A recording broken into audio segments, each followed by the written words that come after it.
السلام علیکم ناظرین، آپ دیکھ رہے ہیں اسلامک اسٹڈی، اور اسلامک اسٹڈی میں ہم آپ کو خوش آمدید کہتے ہیں۔ ناظرین، آج ہم آپ کو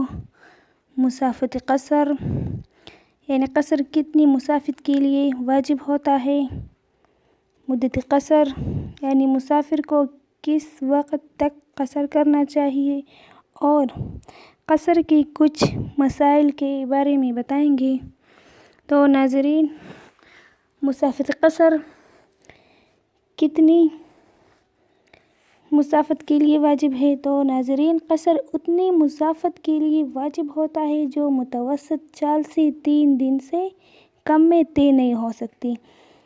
ناظرین، متوسط چال سے مراد آدمی یا اونٹ کی متوسط رفتار ہے، اور 3 دن کی مسافت سے یہ مراد ہے کہ صبح سے دوپہر تک چلے، نہ یہ کہ صبح سے شام تک۔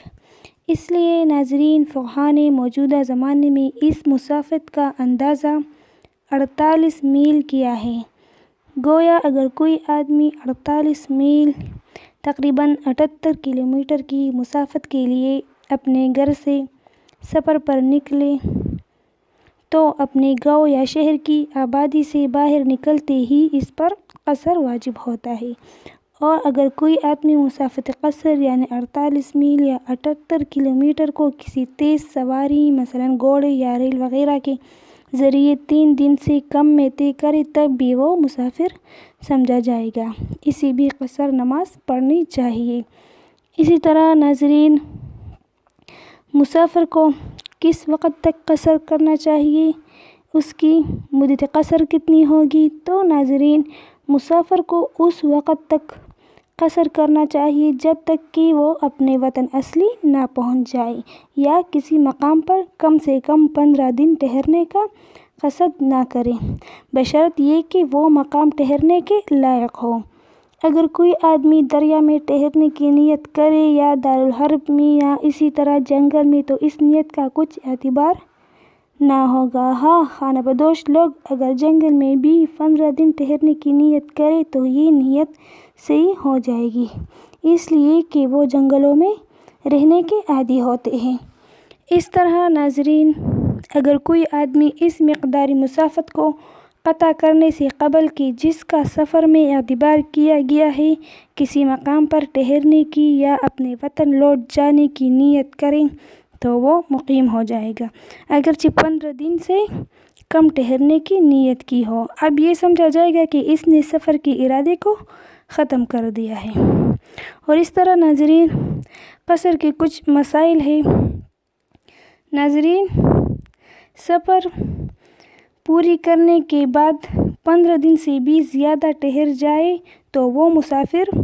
مقیم نہ ہوگا اور اس پر قصر کرنا واجب رہے گا۔ ناظرین، 15 دن ٹھہرنے کا ارادہ مسافر کا نہ ہو مگر کسی وجہ سے بلا قصد و ارادہ زیادہ ٹھہرنے کا اتفاق ہو جائے تو اس پر قصر کرنا واجب ہوگا۔ اس طرح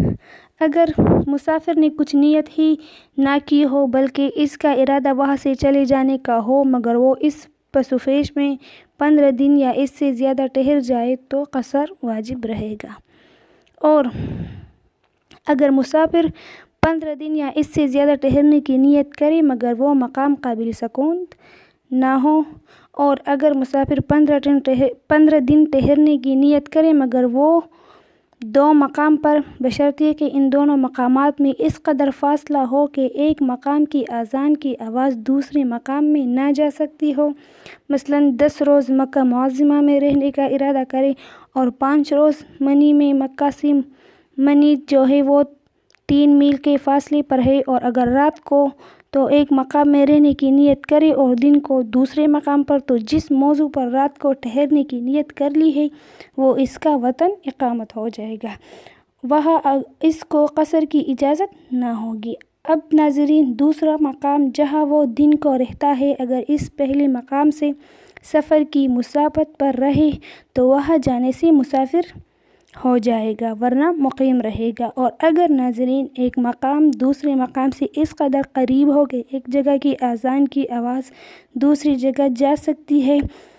تو وہ دونوں مقام ایک ہی سمجھے جائیں گے اور دونوں جگہ 15 دن ٹھہرنے کے ارادے سے مقیم ہو جائے گا۔ اس طرح ناظرین مقیم کی اقتداء مسافر کے پیچھے ہر حال میں درست ہے، خواہ ادا نماز ہو یا قضا۔ مسافر جب امام 2 رکعتیں پڑھ کے سلام پھیر دے تو مقیم مقتدی کو چاہیے کہ اٹھ کر اپنی نماز پوری کر لے اور اس میں قرات نہ کرے بلکہ چپ کھڑا رہے، اس لیے کہ وہ لاحق ہے اور قاعدہ اولیٰ اس مقتدی پر بھی فرض ہوگا۔ مسافر امام کے لیے مستحب ہے کہ سلام پھیرنے کے بعد مقتدیوں کو فوراً اپنے مسافر ہونے کی اطلاع یہ کہہ کر دے کہ میں مسافر ہوں، مقتدی اپنی نماز پوری کر لے گا پھر۔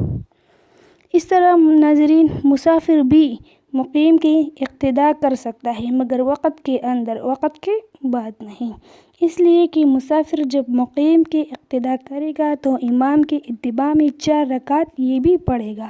اور امام کا قاعدہ اولیٰ نفل ہوگا اور اس کا فرض امام کی تحریمہ قاعدہ اولیٰ کے نفل ہونے کے ساتھ ہوگی۔ اور ناظرین مسافر مقتدی کی اس کی فرضیت کے ساتھ پس فرض نماز پڑھنے والے کی اقتداء نفل نماز پڑھنے والے کے پیچھے ہوئی اور یہ درست نہیں ہے۔ تو اس طرح ناظرین مسافر فجر کی سنتوں کو ترک نہ کرے اور مغرب کی سنت کو بھی ترک کرنا بہتر نہیں ہے اور باقی اور سنتوں کے ترک کا اختیار مسافر کے پاس ہے، مگر بہتر یہ ہے ناظرین کہ اگر چل رہا ہو اور اطمینان نہ ہو تو نہ پڑھے ورنہ پڑھ لے۔